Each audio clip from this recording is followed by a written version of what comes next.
Hey guys, welcome back. This is the Summer of Knives 2017. Now I would be remiss if I did not go over how to properly maintain and take care of your knives. Now I know there's a lot of ways to do it. I'm only going to go over some of the methods here. I am not going to get into an argument or an internet debate on how you should sharpen your knives. Myself as a knife maker, if you didn't know, I essentially make a knife, grind it on the grinder, put a nice sharp edge on there, polish that sucker up, send it off, and it's sharp for a very long time. However, if you use the knives that I make, or any of the knives that are on this table, you understand that eventually it's going to get dull, it might chip, you might break something, and you might have to refine that knife's edge. Now, a lot of people that use knives regularly, such as chefs, or people that are butchers, or let's say fishermen, those knives have to be sharpened a lot. I want to be very clear here. There are two things that you need to understand. There is knife sharpening and there is knife honing. Knife sharpening already means that you have a blade edge, and what you're doing is you're removing metal in order to maintain or to create a new edge. So you want to make sure that that edge is sharp all the time. Now, a hone is something that when the edge is already there, what you're doing is you are maintaining the edge. You're not removing a lot of metal, you're just making sure that it's straight. And let me give you a little bit of an example. Alright, so let's say this is my sharpened edge. Alright, my finger's right here, this is what the sharpened edge is. After using your knife, whatever you're using it for, what happens is the blade edge might roll. So you might look at something like that, it might be like that, it might be off. So when you hone it, what it does is it puts it straight back to where the metal should be. Now, if you're like me and you've given knives to people and they use them for a long time, they're like, you know what, I really don't know how to sharpen this. This blade edge at this one point is really dull, but it's still sharp back here. That's because you're not properly maintaining your edge. Every time you use that knife, you shouldn't sharpen that knife, you should hone it. And if you properly hone the knife every time you use it, you should never have to sharpen it. So I hope that kind of makes sense. So let me give you a case in point, alright? This is one of the knives that I purchased a long time ago. I have this knife for over 20 years. It's a Shun knife. I think this is about a 10-inch chef's knife. You can see that the blade tip is already broken off. This is like sandwiched, I don't know, 1,000 times, some weird whatever. If you're looking for chef knives, guys, and you want a production model, not a custom model, Shun knives are excellent. You can buy them on Amazon. They're very expensive. They're made in Japan. Alright. You can see here in some of the areas, if I can get this to focus, that this blade edge has been chipped. It has been broken. You can see it right there. Right here, it's been chipped. Okay. And I use this knife for everything. I'm talking everything. There's one right there. It's a little bit of chip, a little bit of rolled edge. Okay, so everything from preparing our family meals to opening boxes, which you should never do with a chef knife, and of course I broke the tip off. I use knives probably in a way that you shouldn't use knives, or especially a chef's knife, but this knife has lasted me a very, very long time. Not only is the metallurgy excellent, but it's very simple. If you guys have ever looked in the knife block or in a drawer, you probably saw something like this. This is a honing steel. It's not a sharpening steel. People call it a sharpening steel. But you'll see if you watch any of those Iron Chef America or something like that, or if you're at Thanksgiving dinner, you always see Dad up there, you know, and he's doing one of these jobs, right, real quick. Don't worry, I'll make sure that you get the dark meat, right? So what that does is, like I said, it profiles the edge back. This edge might be rolled this way, it might be rolled that way. And what you want to do is you want to make sure you roll that steel all the way down to the tip and roll it back the other way. Alright, so what you're doing is you're taking off that edge or the rolled edge. Now, if you want to get better at that, you know, maybe a honing steel is just touches up the blade. It doesn't really do much. If you want to get fancy, what you can do is also strop this and take the burr off. Now let's talk about a burr. What a burr is after you're done sharpening your knife, okay, what'll happen is the edge will have little wisps or little wires at the end of this. If you do not get that off, your blade edge will never be sharp. That's just that simple. Do I need to worry about that on big chopping blades? No, it's not a big deal. If I'm slamming a kukri or something into like a big log, I don't really care. It just has to be sharp. But if you're doing some tedious work, let's say, you know, dissecting an animal, you want that blade sharpness as much as humanly possible, okay? That's where all these tools kind of come into play. So let's talk about some stones. Not everybody uses stones. I have a workshop there in the corner, and I'm going to talk about that as well. But I think stones is a good way to start. There are two different stones. There is the water stone and there's the oil stone. Essentially, they're the same in the way they work. The reason you have to soak a stone in water is because if you're using a water stone, a Japanese water stone, which by the way are way more expensive than any of the oil stones, what happens is the stones have little pores in them, okay, sort of like your skin. And what the water does is when you are sharpening your knife, or honing your knife as it were, when you're sharpening your knife, what's happening is all these little metal fibers that are coming off this are getting inside the pores, and then essentially it renders this block no longer useful. It'll just slide off and it's not doing its work. So from time to time, you got to turn it over, get all the grit out, which is what water and oil does. So if you have a nice layer of water on here, the water and the chips will fall on top of the stone, not fall in it. Same thing with the oil. It's the same principle. It just depends on what you use. Now, when it comes to water, I don't really care whatever water you're going to use. Tap water seems to work fine. I don't know anybody that heard anything different. But, you know, something clear from the sink, whatever the case is. When it comes to oil, there's different types. All right, so you can use WD-40, which is one of my favorites. You can use the Lansky's honing oil, which they sell on Amazon. You can use, here's another small one. This is Smith's. All right, Smith's has some.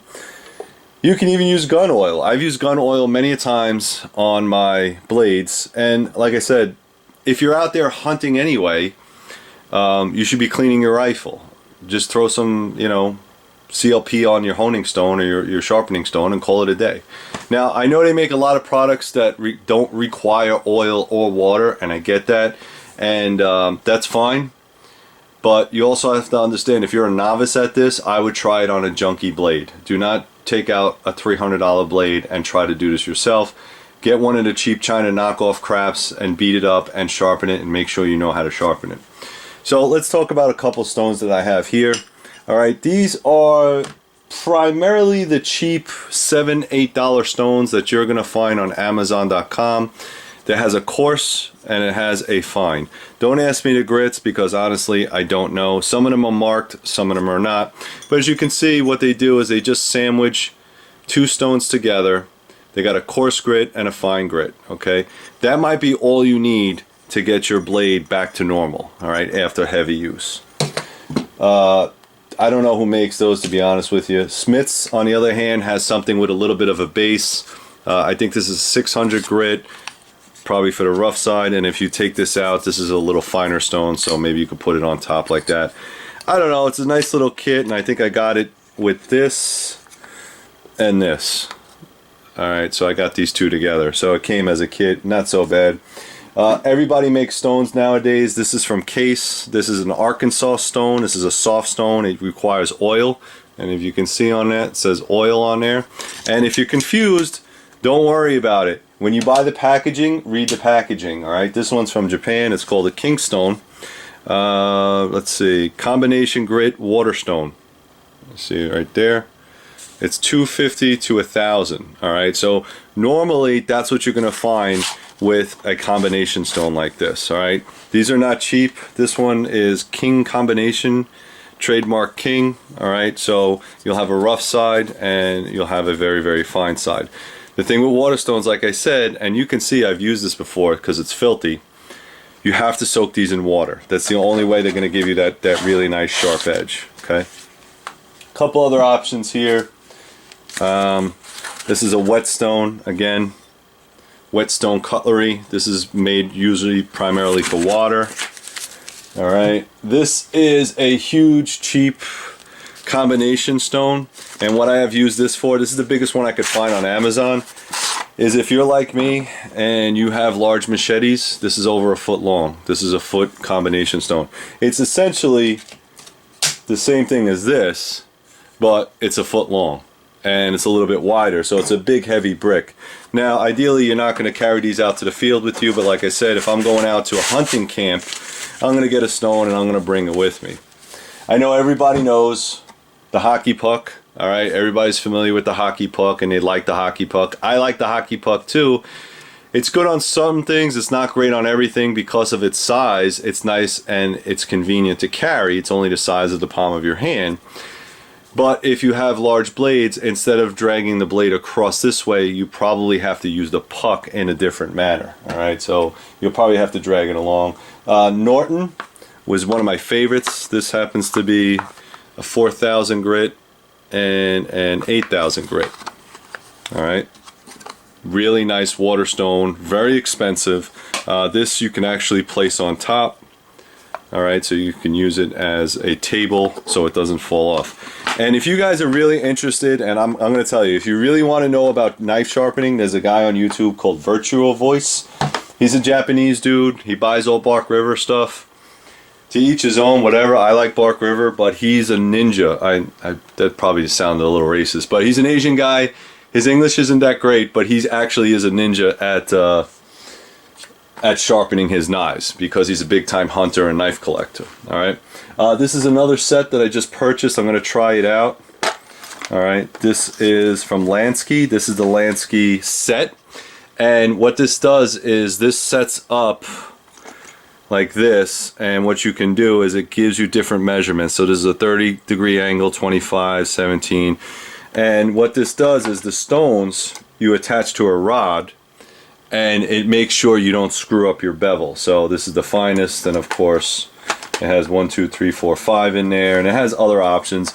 And if you're interested in sharpening stones, try Lansky first before you go above and beyond and get all this high fancy, you know, $300 stones. You don't need that stuff. All right, before I talk about the non-lubricating stones, which is either water or oil, I know a lot of people are going to come up with this, and I'm a big fan of this except for one reason. Now, this is the Workshop, Work Sharp, all right?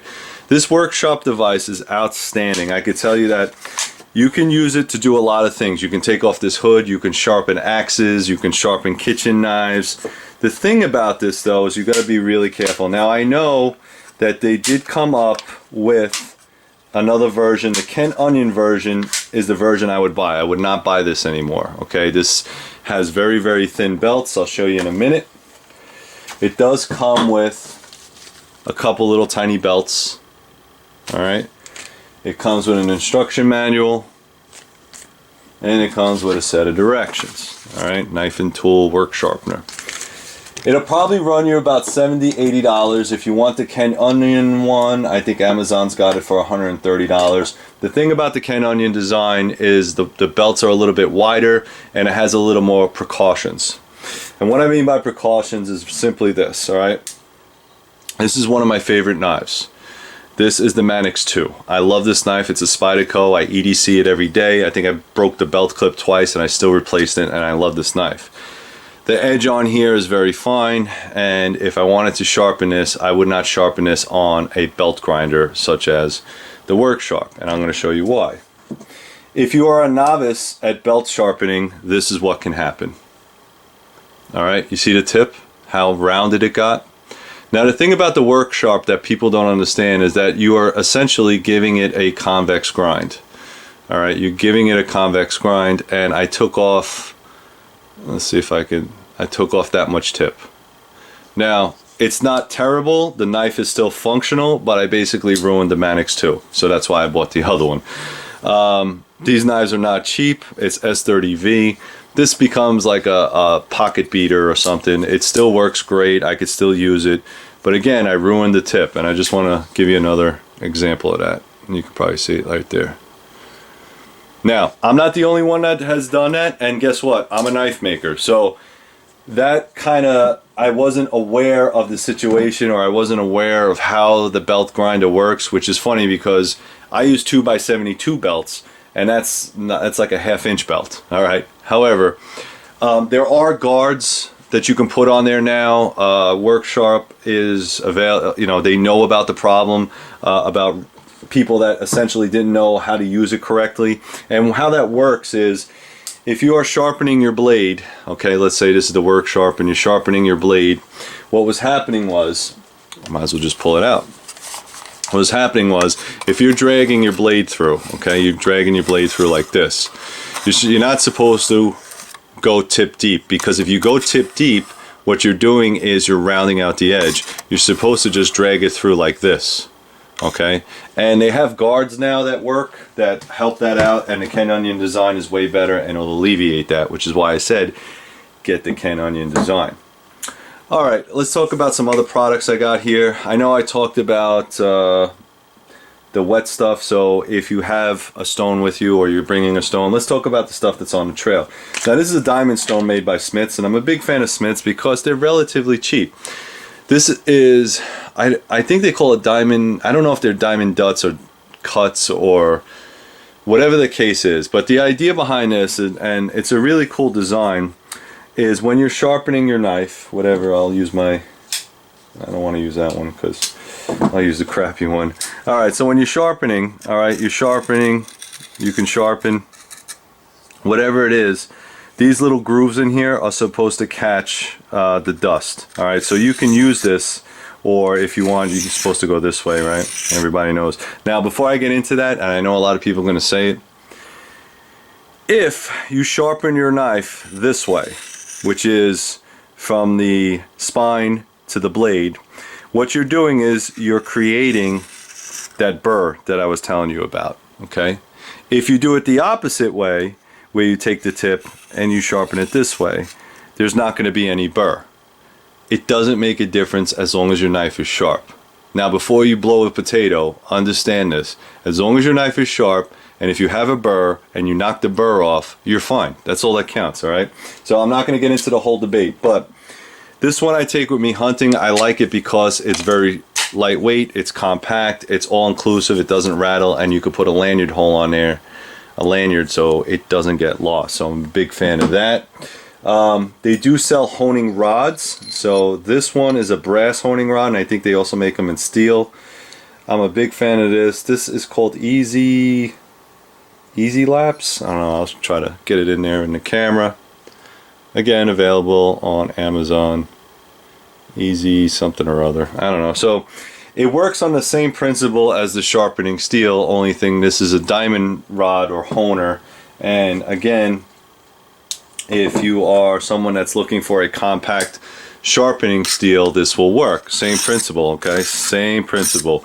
Or if you want, you could do it that way if you like, this way, and then turn the knife around if you like, and sharpen it that way, okay? There are a lot of other options, and I'm trying to show you a few. I'll show you some of the ones that I really like. This is my favorite. This is made by Spyderco. I'm sorry. This one is Falkneven. Falkneven has a diamond surface on this side and a very fine sharpening stone on this side. So you can see how it's not sandwiched. It's basically glued on there. And it comes with this nice little folding sheath, or I should say leather sheath. Pocket size, excellent. This is not cheap either. They sell these things for like 50 bucks. They're not cheap at all. But if you wanted a stone that was small enough to carry, this will sharpen an axe, this will sharpen a knife, this will sharpen a machete. All right, very small. And if you're going to get a small stone, as opposed to one of the other options, get this. Get the Falkneven. I'm a big fan of that. Another diamond. Let's see, another diamond sharpening stone. It's sort of like a butterfly knife. This is a cheap one. Alright, I don't know who makes it, but again, rough side and smooth side. Now, this is made more for kitchens, but it's Fury Tech. I don't even know if Fury's in business anymore. Another type of sharpening hone, and what you're supposed to do here is, instead of using the sharpening steel, what you would do is you could run your knife through here, and you see how these have bungees. these bungees would essentially sharpen your knife. All right, so you just run it through there. And let me explain something about these type of tools, which I call the V sharpener, because essentially it's a V. Okay, so this is a V sharpener or honer. All right, we got this, which I'm sure you guys have seen many a times in the field. It has this little V notch or scissor. Lansky makes a couple of them. This is a V notch. One's got ceramic and one's got the steel carbide. This is a V notch made by Smiths, coarse carbide and ceramic fine. All right, you'll see that on a lot of hunters have that. This is also a V notch. All right, this is Smiths. You got ceramic and carbide on this side. What I like about this one is it actually has one for the serrated edges, so that's actually kind of cool, and it's pocket sized. Not bad in a pinch, but the problem with these types of sharpeners, and I got a lot of them because I tried to test them all out, is you usually wind up putting a very rough, crude edge on your knives. I mean, if you ever hear somebody like what you're doing is you're not actually honing it, you're really just reprofiling it and then putting another edge on it, and you got to be very careful with that. Now for touch-ups it's not bad if you want to run it through once or twice, but ideally just take a stone with you, take a good stone. This is a military surplus-ish type of, I don't know what it is. It's a keychain stone. I've seen it. I bought it because it was OD green, but it comes with a little cap case on there, you know, whatever. And ideally, like I said, all these, you know, non-lubricated ones, you could also put oil on it if you want, but I don't really trust them because, like I said, if it's a crap knife and you don't care, no big deal. But if you got the extra money, buy something that's a decent stone and learn how to use it. It just makes sense. All this stuff can be eradicated as long as you can get a nice quartz stone somewhere in the river. I mean, there's people that use river rocks for knife sharpening, which I don't really trust it because, like, again, I said, to me, it's not really worth it to ruin a knife that you've actually tried to maintain. Now, when it comes to multi-tools, every multi-tool usually comes with a file. Some of the files, not on this one is a cross cut and one is just a single cut, and then some of them actually have diamond stones on it, all right, for specifically sharpening your steel, and that's Leatherman. I don't think this one does. I think the is it the Surge? I think the Surge or one of them. You got to look it up, but it actually has a diamond stone on it specifically for guys that work in the outdoors and they want to sharpen their knives. Something I haven't spoken about, and that's strops. Okay, this is a strop made by this guy. I don't know, Razor Sharp, Streich and Ryman. I don't know. In any case, this one has a smooth side. It's not really a stone. I think it might be a stone. And then it has a leather strap on it. And remember I was telling you about that burr, right? That burr that you're always trying to get off of that wisp. This is what the leather strap is for. You can use a leather belt. You can use a scrap piece of leather. But ideally what you're trying to do is just get that wisp off, get that little burr off, and you just drag it across to get it off until it finally falls off. Now again, you could see I cut my strap because I probably went this way instead of dragging it. This is a dragging strap. You do not go the other way or else you will cut your strap. So bet on me, I even make mistakes. There's different color rouge if you will, or you can, this is just a Nairobi one, but you know, it's basically a paste that you can use for the strap. Okay, that's what it's for. And there's different types. Some are for plastic, some are for metal, some are for stainless steel, so make sure you get the right one. Alright, now what I'm going to talk about is knife care in the field, so if you're still hanging on, good for you. Carbon steels are going to be the hardest to maintain as far as if they're not coated, but they have the best edge retention. So if you have a carbon steel, God bless you, because I love using carbon steel knives. The only thing is you got to take care of them. I usually use WD-40 to clean it up, to do what I need to do with it. You could use other products. Again, gun oil is fine. If you are worried, if you're using it as an outdoor knife for food prep, I recommend this.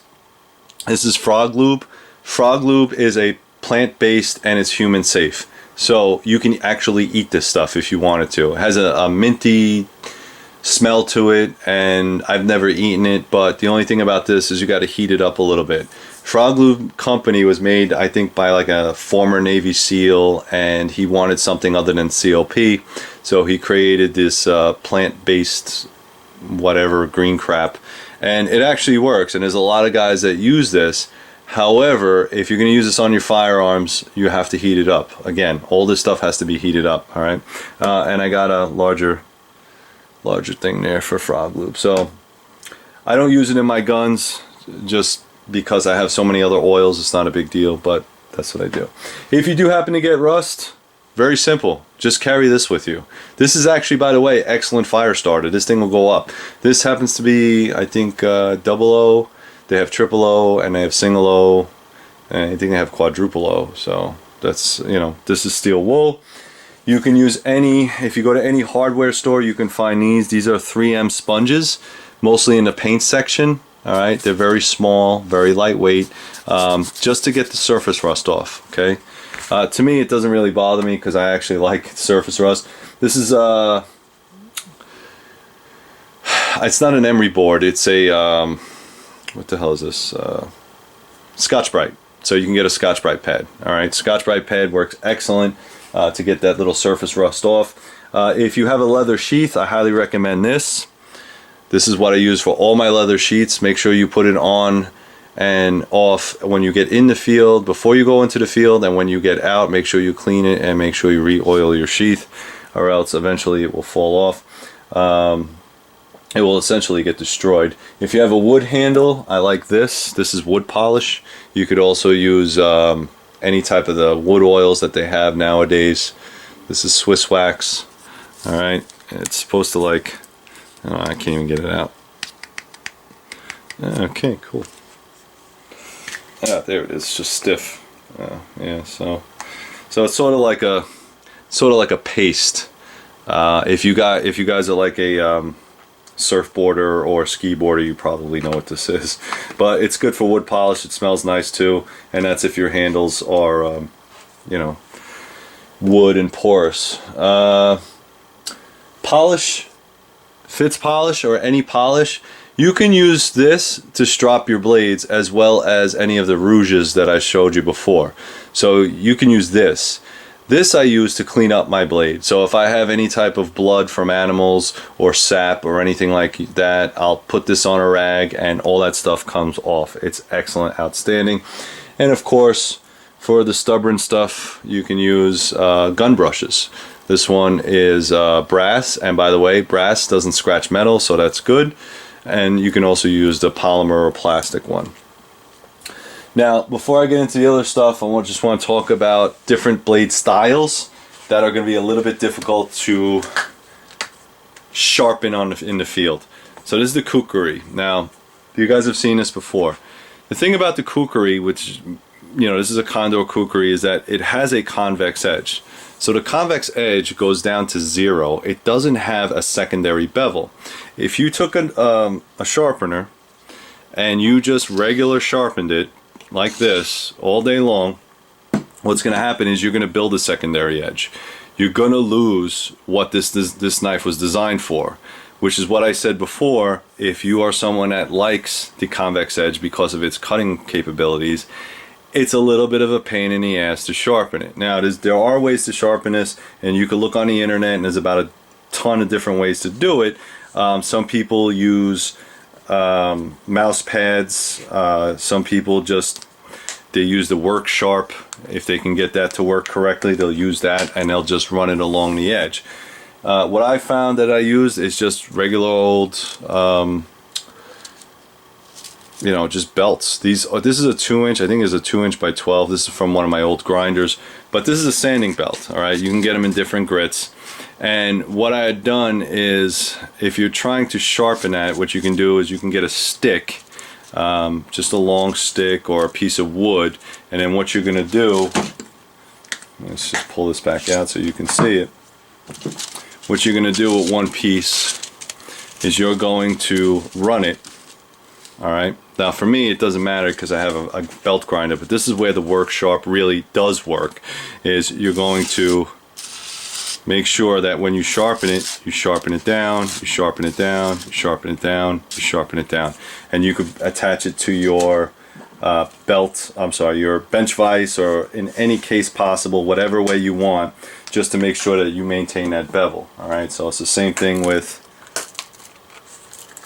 this is the parang. Same thing with the Condor parang. You could see that it doesn't have a secondary edge. And it's sharp and it does awesome chopping, but like I said, you can't just use a regular stone. You have to use something that's pliable, or you use something that you're going to use that's going to sharpen the edge this way, and then you flip it around and then sharpen the edge this way. Instead of putting it down, because I know a lot of people use a mouse pad and they'll try to do it this way. Alright, I understand that, but that's not always the best way. I think I covered pretty much everything. If I missed anything, I'm sure you guys will let me know down below. Please subscribe, like, comment down below. Go to threeriverblaze.com, check out all the great knives I have up there. I really appreciate it. My family appreciates it.